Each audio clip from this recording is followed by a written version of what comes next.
This is part 2 of a 3-part series in which I'll be completing Tears of the Kingdom without using any Breath of the Wild items. If you have somehow stumbled upon this video without seeing part 1, I strongly suggest you check that out first. The link to the video is in the description, but if you want to just watch from here, the rules are detailed in the description as well. Anyway, let's just get on with it. Oh hey, welcome back. The preparations were all complete, and it was time to take on as many dungeons as I could. I decided to take them on in the same order as I did them in my one and only playthrough I had previously done of Tears of the Kingdom. That order was Wind, Lightning, Water, Fire and Spirit. Using my handy dandy hoverbike, complete with a ridiculous amount of battery life, getting to Rito Village was nice and easy. The main worry about the wind temple I had originally was of course the verticality of the journey there, but this flying machine was going to be enough to carry me there. Along with this, it gets incredibly cold, but my plethora of golden apples would do the trick in that regard. All in all, things were looking pretty positive for this first temple. Chulin here is getting mad because Taba won't let him go and check out the big storm cloud that is causing Rito Village to be uninhabitably cold, and then Link of course shows up. On the subject of people seeing Link for the first time, I found out from comments on the first video that I got my timelines muddled up. I said that Link had been missing for years, but he'd actually only been gone for a few weeks, and it was actually Link and Zelda's underground expedition that had been years after the events of Breath of the Wild. So anyway, the task here was to bring Chulin to the temple. Though we don't know it's a temple right now, it's just a big storm cloud, as far as we're concerned. I made my way over to the nearby hut to talk to this emo looking Rito, then made my way through this cave, did a fun little laser dodging shrine, and showed off the overwhelming power of having hundreds of ancient blades in my inventory. I met up with Chulin again and unlocked his ability, which I never used because it propels you while using the paraglider. His bow had been stolen and the game expected me to shoot this Arakuda out there, and ancient blades just couldn't reach up far enough to hit it. I thought of a better plan, which was to fly over to it using this makeshift plane, and after getting nice and close I'd chuck something at it for the kill. But then the collision with the plane killed it anyway. The game expects you to ascend slowly up all of the floating debris while using Chulin's ability to fly forward, but I ignored all of that and just flew all the way there, ignoring all of the complex platforming that the developers spent ages working on. I had to land every so often because the devices themselves eventually run out of juice even if you got plenty battery life, so I needed to keep recreating them, but it wasn't too much of an issue. The temperature got much lower the closer I got to the storm, and I also found out from a comment on the first video that I could have fused a fire-like stone to a shield for warmth, which I forgot all about. Another thing I forgot was that you're supposed to enter from the top, so Link had one nasty looking fall. Recovering from that failure, this time I actually remembered to go in through the top. You're expected to bounce on these ships to gain altitude, but again I was ignoring the dev's intended route and not being told to go back or being voided out, and I always appreciate when games let you find alternative solutions like this. I did a really cool trick on my bike and propelled myself up to the top of the storm. The next big problem was coming up because I knew I'd be kicked off the machine as soon as I crossed the threshold of changing location, and would have to land on something solid without a paraglider. Fortunately, a cutscene saved me. No wait, no it didn't. I was able to land on these without dying, however without a paraglider I couldn't sail over to the main temple safely. Therefore I just took a leap of faith to see what would happen, and I was in fact saved by a cutscene. So in this temple there are 5 locks that need to be deactivated using Chulin's ability. Thankfully I just needed to make the gusts of wind, no flying was required. However, not being able to be airborne did make navigating this place quite a pain. Also, Chulin is able to shoot enemies with arrows. It's him using them and not me, so that's fair game for this challenge, and does come in handy occasionally. I entered various parts of the temple, reaching the locks and using Chulin's gust ability to blow them inwards to unlock the device in the centre. Not the most thrilling experience, had to use my brain a few times for ways to get around not having a paraglider or bow, though it was easy. The main difficulty would come up afterwards. I got the 5 of them sorted, and then it was time to summon the boss. I had prepared pretty well for this, so I wasn't too worried. Lots of healing, lots of high damage throwable items, and lots of zonite to summon lots of flying machines. Should be an easy win. And so, here is Colgera, one of 5 temple bosses. A problem here though is that you start the fight in the air. There was another area of this temple where the updraft was so strong that I didn't take any damage from soaring downwards, so I took my chances to see what happened. Okay, so that was just a test run. I actually respawned in a higher up area. This was something I took for granted when it first happened, warping back down to the ground, but this skyblock came in clutch later on. Summoning a hover bike, I used it to climb onto this part of the temple roof. I then proceeded to enact my master plan.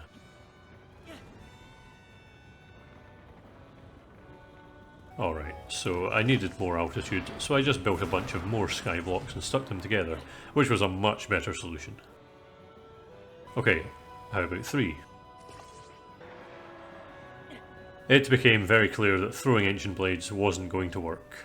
They were so light that the wind was carrying them away, and it only took damage from heavy force going through those segments in its body. I was also losing health fast due to the cold, which wasn't exactly helping. Just ignore this, I wasn't thinking straight. I deliberately face-planted so I could just respawn on that higher up area again.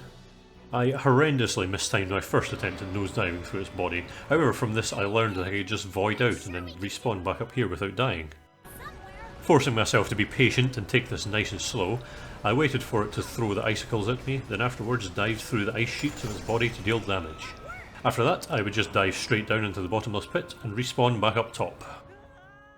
I then realised it would be even easier to just take a Zonai device with me, as I'd be able to angle myself directly above the ice sheets, as I didn't have access to a paraglider.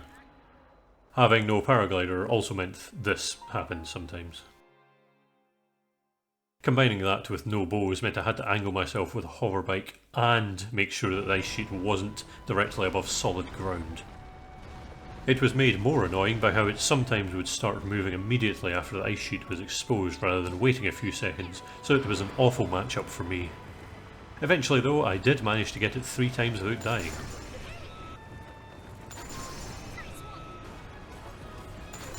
And well, it's Zelda, so 3 hits equals phase 2. It was irritating that the game dropped me from the sky for the start of the second phase. Obviously I knew I could just void out, but then it respawned me back on the main deck rather than back on my safe and secure skyblock. The tornadoes were a big problem as well, as they just kept coming and prevented me from getting anywhere on the hover bike. You're expected to be using the paraglider with the updrafts to avoid these, but I just had to go and make this big difficult challenge for myself, so I just needed to roll with it. Things were not looking good at all, however. Every time I tried to gain any altitude, I'd immediately get knocked out of the air. I had my sights set on that block up there, as it looked high enough that I'd be able to plunge attack Kogera. And then I missed it. That took me many attempts to get close to there. Countless attempts later, I got back up there again and actually landed properly. It was now killing time at last. I plunged straight through the ice sheet, then realised it was directly above solid ground. Instead of dying, I warped to the Wind Temple with the hope that it would still have health missing. Then I decided to stop playing for a while. I declared to myself that I'd put the game down, maybe for a day or 2, and start the boss fight again from scratch. Hopefully by then, I'd have come up with a better solution. Then, 10 minutes later, I turned my Switch back on and gave it another go. This time I was full of confidence that I could do it. Ignore that little stumble there. Breaking its armour on one single attempt, it was time for phase 2 once more. When I respawned, I marked this skyblock on the map so I knew exactly where to fly to during phase 2. I then just had to hope that while flying there, I wouldn't be interrupted by the tornadoes. I beat phase 1 again, easily as I'd done it so many times by now. I navigated indoors as much as possible to avoid getting hit, and then I was up in the air again. I didn't realise, however, that those tornadoes actually make steering more difficult, and I kept flying into the barrier and voiding out. I thought at first I was just being stupid, but the steering just completely stopped working whenever the tornadoes were active, and things would not fall kindly for me. I tried a different approach, with a rocket-powered wing with 3 fans instead of 2, and it was even worse. I just kept at it for ages using the normal hoverbike, and I landed on what I thought would be a suitable platform, but Kogera didn't like it and wouldn't allow me to settle down there.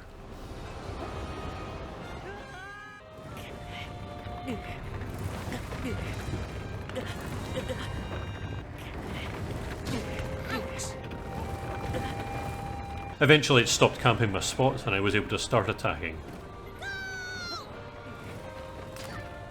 I got agonisingly close a few times and it was so frustrating. I do not recommend this to anyone. I mustered up the courage to attempt to reach the original block from phase 1 and those bloody tornadoes and yeah.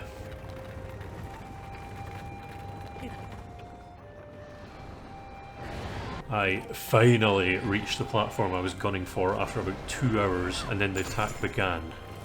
Ignore that one.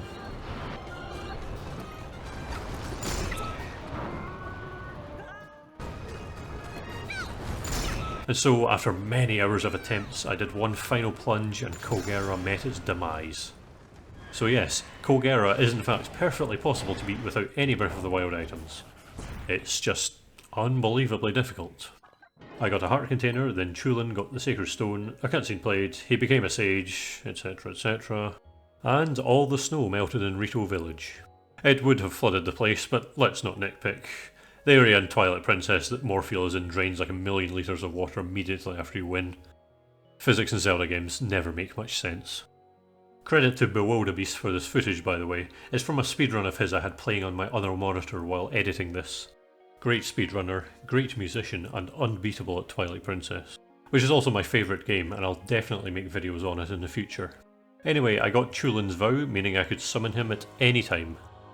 I did a little supply run of Zonite, then made my way to the desert.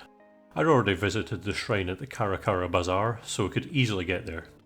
It's a lot less inviting than it was in the previous game, and the fact that a blood moon was forming made it even spookier. I touched upon this in the first video, but I was almost certain that this was going to be impossible, but I was going to give them all a go regardless. Also, Gibdos are new to this game, unfortunately way less scarier than previous iterations, but their bones are a new item, so I could use them to strengthen items if need be. I flew over to Gerudo Town, which is ironically more inviting here than is in Breath of the Wild, as none of the guards are around to stop Link from wandering in. The only threats here are barely functioning Gibdos. With this game showing off yet again its many underground areas, I hopped down into the waterway and ascended into the Gerudo Sanctuary. Men aren't allowed in Gerudo Town, however Link has made them aware that he is one of the good ones, so he's got a free pass. It does mean, however, that this game is lacking the Gerudo armour.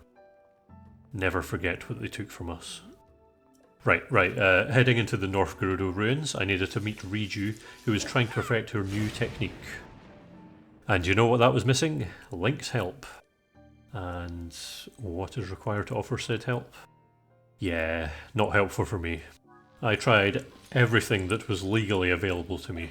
Throwing weapons didn't work, throwing objects didn't work, directly attacking it didn't work, shock fruits didn't work, bombs didn't work. I had one more idea, however. I headed all the way back to the sky, heading towards this archipelago in the Necluda sky. It was the easiest place where I could find a dispenser that sold a few very specific Zonai devices that I wanted to test out. I also wanted these same devices just for general use later anyway, so it was good to get this done now. I chucked in a ton of large Zonai charges because I love to watch that massive amount of balls come out of these machines. Don't look at me like that. One of the items I wanted was a construct head. Stabilizers not so much. Hydrants were going to be useful to me later, and carts were fine, I guess. After mindlessly collecting all the balls, I headed over to a different island to do the same thing. This time I was looking for time bombs and... no, not springs. Cannons. I forgot how construct heads work and realised that they don't actually shoot anything, so that was no good. I then tried to see if a cannon could act in a similar way to an arrow. It didn't. I wanted to also see if a time bomb would trigger it, but of course, it was also a bust. I was still too stubborn to give in though.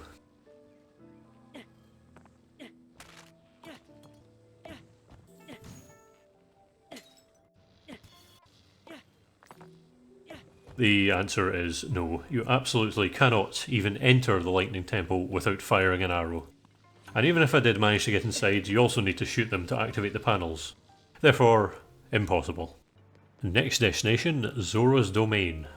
The place is covered in sludge that is polluting the water, and upon cleaning the statue I got the attention of Sidon's fiancé, and those two words combined cause a lot of people to become depressed when the game first came out. Heading to the newly created Mipha court, I met Sidon and he told me where I needed to go next. After doing that, of course. I then travelled there without the Zor armour, landed in the muck, talked to this old guy, picked up a tablet and slotted it into this wall, and saw that accursed word once more. I wasn't going to let that discourage me though. I then went to my next location in order to meet King Dorephan, the cave under Zora's domain. Then I realised I was in the wrong place and went to the pristine sanctum.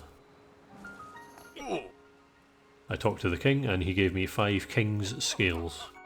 Heading on over to the floating scales island, I knew I needed to shoot an arrow through this droplet with a king's scale attached, so I tried alternative methods.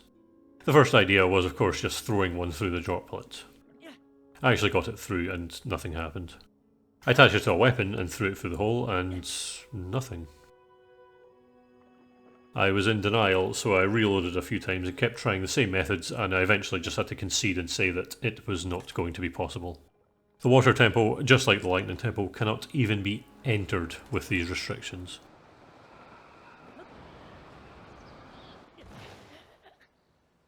Before the next temple, I did a few more shrines, as I needed to have a lot of health if I wanted to survive it for any amount of time. I also used up more large zonite for crystallised charges, and after running back and forth for a while, I ended up with enough of them to max out my energy cell. Probably a bit overkill, but it meant I had no chance of running out at all. And now it was time to see if I could complete the Fire Temple. Goron City's major malfunction is that everyone's digging up and eating cursed rocks, and Yunobo has been mind controlled by fake Zelda. I needed to head over to Yunobo Co HQ and fight him. And this was going to be my first taste of the difficulty of the upcoming dungeon. This is because this location is so hot that just being here causes Link to catch fire.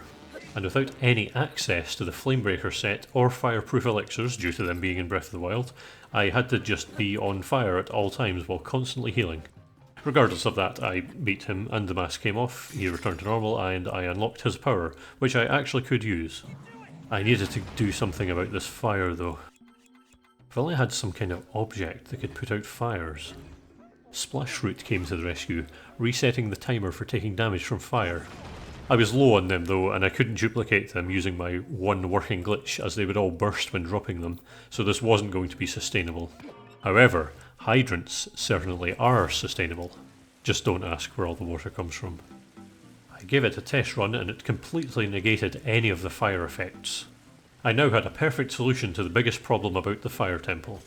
Making my way up the mountain, when I reached the summit, doing a little shrine in between for the fun of it, I talked to Yunobo and the big scary boss appeared.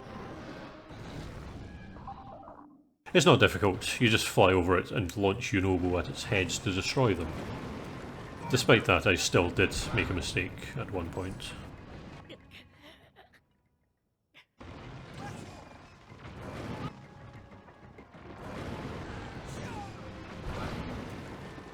This opened up the chasm to Death Mountain, the next thing I was concerned about. I had my skyblock that I could summon at any time, but the problem here is the fact that it's not just a straight drop to the bottom. But I wasn't going to get anywhere by deliberating with myself, so I just went for it. Dropping down to the first rock jutting out, I had a rough idea of what I'd need to do. Create a block, drop down to each rock, and...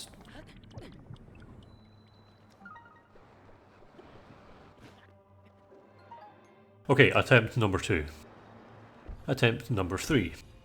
This was a success, and I actually saved the game when I landed, so I had a good point to jump from next, and kept doing that the lower I got. The very next fall I had from a block looked as though I was going to be plummeting to a sure death. However, I somehow held on and got down to this molten rock. I was taking constant damage from being here though, so I needed to do a lot of panic throws of Splashroot and hydrants. Next drop was another easy one, though the hole was getting to a more awkward shape, so I attempted to fly down instead. You can easily guess how this ended. Next attempt ended with me falling all the way down, though I decided to let Link fall into the lava, knowing it would actually void him out, which is more useful than just dying constantly. And then, after a few more failed attempts, well, a lot, actually. Also realising Zonai devices just wouldn't work at all, I finally got the block to fall correctly and not at a weird angle. And then when it finally dropped correctly into the lava, I just decided to jump in and melt anyway. The next attempt was a success, but then that had led to the world's hardest game of The Floor is Lava, which was made much harder by the floor actually being lava. My best plan was just continuously keep auto-building sky blocks and stick them together to slowly but surely building bridge leading to the nearby solid object that wouldn't cause me to burn to death. This took a lot longer than I've made it look, but thankfully there were no mistakes made and I did eventually reach this statue from there and was able to take off and get to the light route, meaning I never had to do this ever again. From there, I then made my way directly to the fire temple. I broke the rock to get in, and of course this temple's puzzle is exactly the same as the wind temple, and also the other two I didn't get to attempt. I used too much zonaite and golden apples, so I did more duplication and then built the ultimate invention that would make me invincible within the fire temple. I also stuck a hydrant on the front so I could create platforms in the lava. I am truly a genius. Back in the temple, I realised that due to how vertical this place was, that cool car I built was going to be pretty useless. Oh well. I banged the gongs using Yunobo's ability. It was the same idea as the wind temple, so I won't get too much into it. I just went through the temple like normal. Ignore that. Putting out the fires on Link with hydrants when things became too much, eventually realising that simplicity was the key for keeping him hydrated in this place. Banging on the last of the gongs, I was then able to enter the boss's chamber. This was a huge relief from Kogera. Much easier. No flying or awkward positioning required, just a simple few smacks from Yunobo, some slashes from Ancient Blade infused weaponry, and Marbled Goma was defeated, drawing to a level 2-2 on dungeons that I managed to complete. I got another heart container and all the marble rock roasts faded away and the Gorons returned to normal. That's 2 of the 4 shrines of Hyrule helped out, with the other 2 just left to suffer. Also, I got Yunobo's vow, so I could use him whenever. Oh, there he is. I had one more temple left to do. I have only beaten this game once. In doing so I actually 100% completed it, so naturally there have been about 300 hours worth of gameplay done after beating the game, and I'd forgotten a lot of key details. One of which was how you actually open the Spirit Temple. I assumed that you needed to do Taro's quest where he brings you to the Zonai ruins in the Faron province, you get the charge set, which is unique to Tears of the Kingdom, and then that lets you get to the Thunderhead Isles, reach the end, pick up the mask, bring it to Tobio's Hollow, enter and finish off the Construct Factory, then complete the Spirit Temple. In reality, however, you don't need to do any of that, it's just a lot harder to do without all of those steps. It's also rather unlikely that people would just stumble across this, but always possible. Again, the devs really thought of everything. So I flew on over to the Thunderhead Isles, flying completely blind as I hadn't gotten rid of the thundercloud covering the entire area. When I reached Dragonhead Island, because of the speed I was going combined with all the effects on screen, the game froze and I got kicked off my bike, and it was a long way down to the ground. The second attempt was more successful. The game didn't freeze up and I eventually reached the area that leads to the mask. Unfortunately, I still couldn't see a thing and forgot where to go, eventually finding the shrine by accident. After completing the shrine, I headed to the big scary door and I had more than enough health to survive opening it up. Once opened, I had access to the mask. I wasn't expecting this to happen. A quick Google showed that only a handful of people had actually seen this message, and the solution seemed like one that I didn't want to do.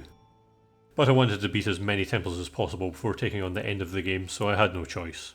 I headed back to Lookout Landing, spoke to Pura, started up all the Skyview towers, and got to the paraglider. I put off getting it for as long as possible so I didn't end up accidentally deploying it, but now was finally the time.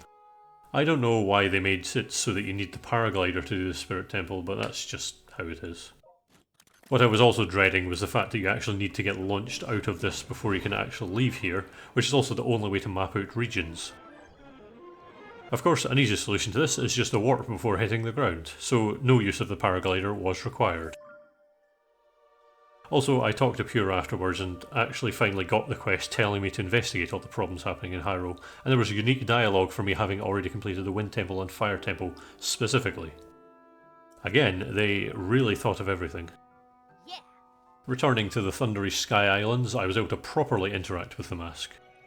After opening up the floor and pointing a beam at the surface, I then took it on a journey all the way down there.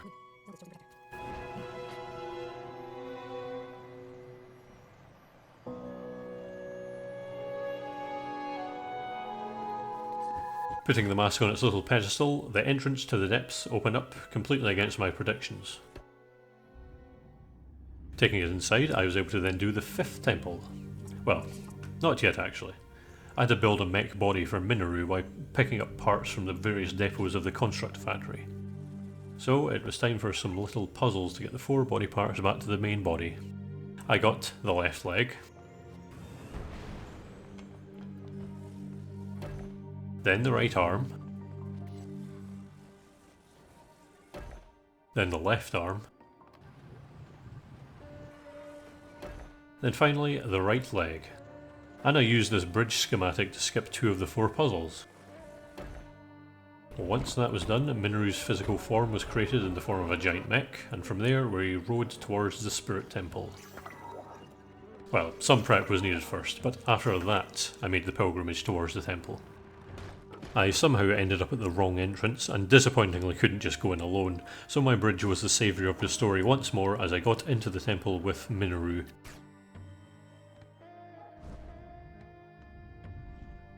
It's not a big temple at all. The main puzzle was the construct factory, so straight away it was boss time. Very fun boss, not too difficult. I had a bit of a tough time at the start of phase 2 until I realised I could just knock it down using bombs, and after not too long,